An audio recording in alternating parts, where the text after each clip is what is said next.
Olá, seja muito bem-vindo ao nosso Café com Política, aqui no canal de O Tempo, no YouTube.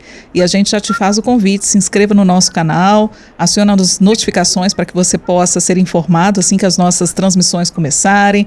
Dê o seu like, também compartilhe a nossa live com aquelas pessoas que gostam de se manter bem informadas, principalmente, no que diz respeito à política, não só aqui de Belo Horizonte, a política mineira, como também a política nacional. E aqui no Café com Política de hoje, Letícia Fontes, ela que é editora adjunta de política de O Tempo. Tudo bem, Letícia? Tudo bem, Adriana. E hoje a gente vai conversar com a vereadora Fernanda Altoé, vereadora do Partido Novo, também presidente da comissão especial que foi instalada para estudar o contrato de ônibus e também propor mudanças para o próximo contrato. Tudo bem, vereadora? Agradeço aí o convite, pela oportunidade de estar com vocês. Importante a gente falar sobre a comissão que foi instalada, porque trata de um assunto que está na boca do povo, né? As pessoas muito curiosas para saber desse novo contrato e de que forma também esse contrato novo pode mudar a vida delas. Eu queria que a senhora falasse, vereadora, um pouco mais sobre a comissão especial, como que vão ser os trabalhos, o que vai fundamentar o trabalho dessa comissão especial. Bem, toda a comissão especial que é constituída na Câmara Municipal, ela é para tratar de um assunto específico e ela tem um prazo que pode durar 1, 2 anos, 3 anos ou até a legislatura inteira. E como é um tema complexo, e profundo, que é a questão da prestação do serviço de transporte público coletivo, a gente se organizou para fazer uma reunião a cada 2 semanas, nas 2 últimas semanas de cada mês, e nós vamos convidar pessoas não só para fazer uma análise deste contrato atual, para a gente ver o que funcionou, o que não funcionou, se não funcionou, por que não funcionou, e através disso também trazer especialistas para a gente poder fazer uma análise do que seria uma opção de um contrato mais moderno para a cidade de Belo Horizonte.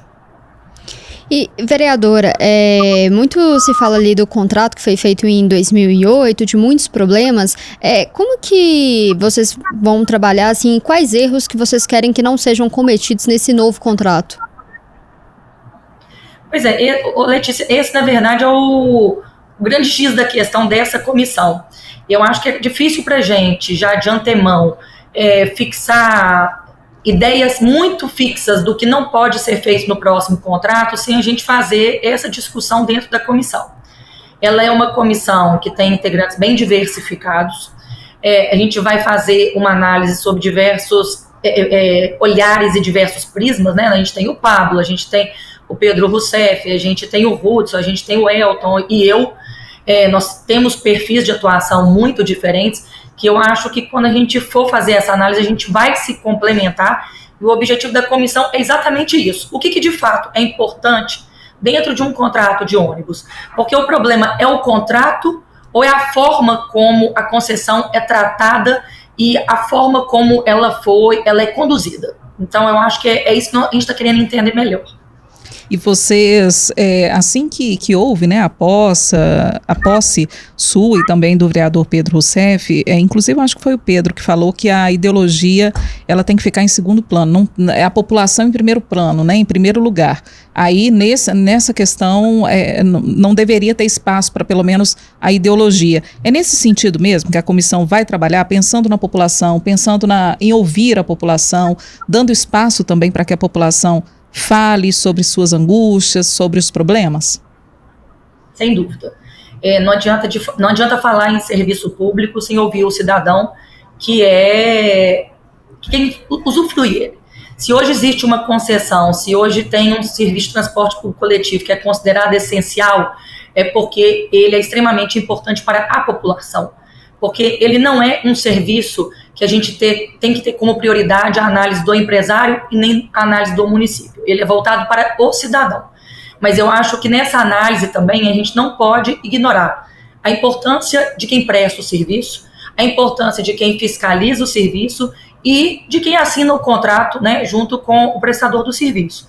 Então, eu acho muito importante a gente pensar nessa comissão para fazer a análise dessa tríade: cidadão, poder público e o empresariado.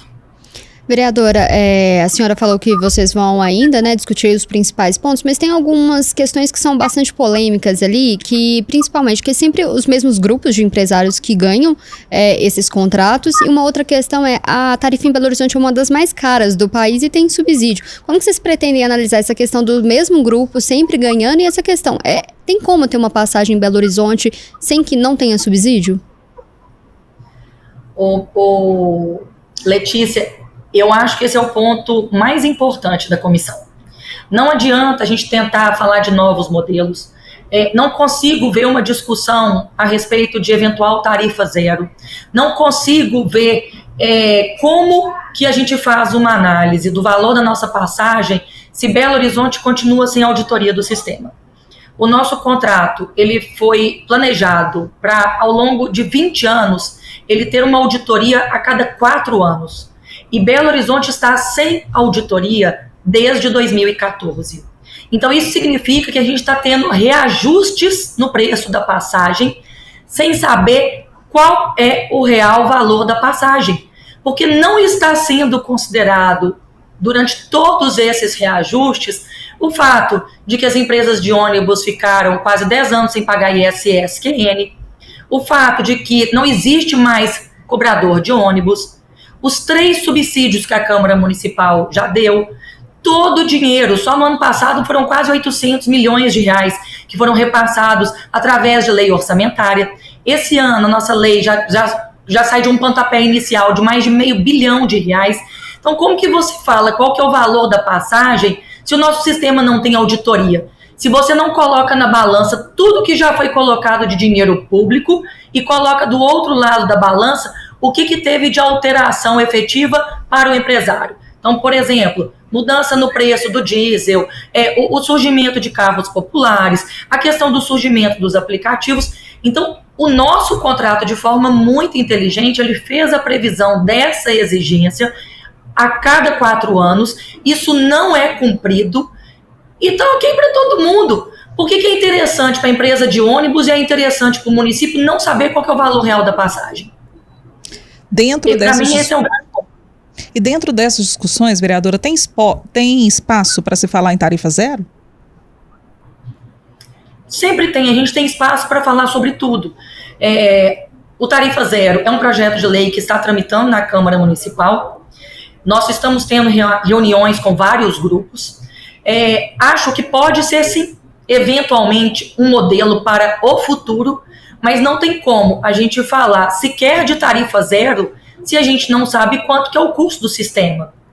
Você concorda comigo que para essa tarifa ser zero, alguém tem que pagar pelo preço da passagem? Se esse preço vai ser pago 100% pelo poder público, ou se esse modelo for pago por empresários, para ter uma análise real, a gente tem que saber quanto que custa o sistema. E nós não sabemos. E, vereadora, a senhora sendo do Partido Novo, tendo uma boa interlocução ali com o governo estadual, sempre se fala muito sobre integração de passagens. Muito se fala, mas isso nunca sai do papel. Não sei se a comissão, vocês pretendem isso, levar isso adiante, e qual que é ali a questão do governo estadual mesmo de levar essa questão para frente? Eu acho fundamental a integração. Nós temos um problema, inclusive, do cartão do município, ele não funciona para a pessoa quando ela já vai usar um ônibus intermunicipal. São contratos distintos, mas a tecnologia hoje, ela permite essa integração. Isso, sem dúvida alguma, otimizaria e muito o nosso modelo, inclusive, da gestão dos ônibus e das linhas dentro da cidade de Belo Horizonte. Então, eu acho que esse vai ser um dos tópicos também que nós vamos abordar. Agora, a interlocução com a prefeitura também é importante nesse cenário? E a prefeitura tem se mostrado disposta a dialogar sobre esse novo contrato de ônibus? Porque a gente sabe que há uma pressão muito grande, né, Letícia e vereadora, das próprias empresas, dos próprios empresários. Existe, né, toda uma pressão em torno dessa questão e como que a prefeitura, então, tem se comportado? A prefeitura sempre esteve muito aberta à discussão. Eu vou dar um exemplo. Em 2022, eu participei de um grupo de trabalho que durou 1 ano.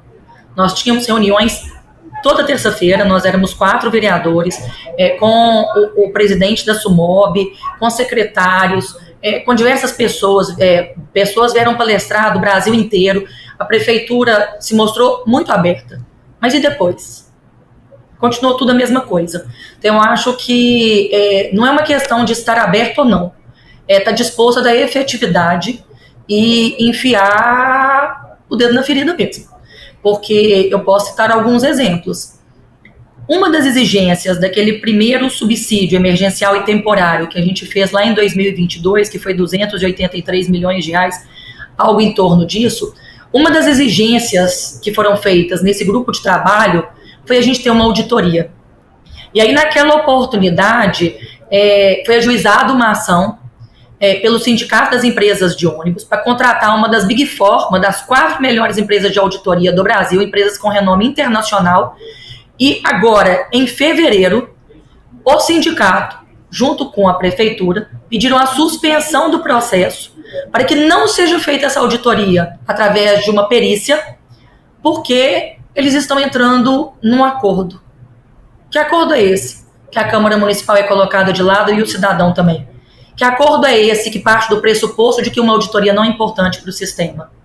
Então a prefeitura, inúmeras vezes, quando a gente chega muito próximo de saber qual que é o valor real da passagem em Belo Horizonte, ela recua e ela está sempre fazendo um combinado com as empresas de ônibus em prol da economia processual, em prol da melhoria do sistema. Então eu acho que o que falta é enfiar o dedo na ferida e entender que a gente precisa desses números e que a prefeitura não pode mais se esquivar. E há espaço, pelo menos assim, a articulação ocorre nesse momento para que esses números sejam repassados? Tem espaço para conversar com a prefeitura nessa interlocução com o próprio Álvaro Damião, que já foi parlamentar também, entende, né, os anseios de vocês por esses números? A senhora acha que isso pode, de certa forma, se afinar? E, vereadora, nessa questão que a Adriana falou, porque o prefeito Fuad, né, tá com consecutivas licenças, e muito tem se falado ali nos bastidores, talvez de 2 grupos, um grupo do prefeito, um grupo do Álvaro Damião. Como que tá a relação com a Câmara? Se os vereadores, vocês estão tendo algum tipo de dificuldade ou se isso está afetando? A situação do prefeito Fuad é uma situação muito delicada para todos nós, né? A gente tem um carinho muito especial por ele. Eu entendo esse momento da família e ele também se preservar, mas ele é uma pessoa pública. E a Câmara Municipal e o cidadão estão ficando muito sem saber qual é a real situação da saúde do prefeito. Então hoje a gente lida com a Prefeitura de Belo Horizonte. A gente não está focando nem na figura do prefeito em licença, que é o Fuad, e nem do prefeito em exercício, o Álvaro Damião. Nós estamos lidando com a Prefeitura de Belo Horizonte, eventuais desentendimentos que de fato estejam não acontecendo ali dentro, não está chegando, pelo menos para mim, e a relação continua sendo institucional. A gente lamenta muito a situação do prefeito e a gente só gostaria, né, que isso se resolvesse se a gente tivesse um pouco mais de informação de como que vai ser o executivo em Belo Horizonte.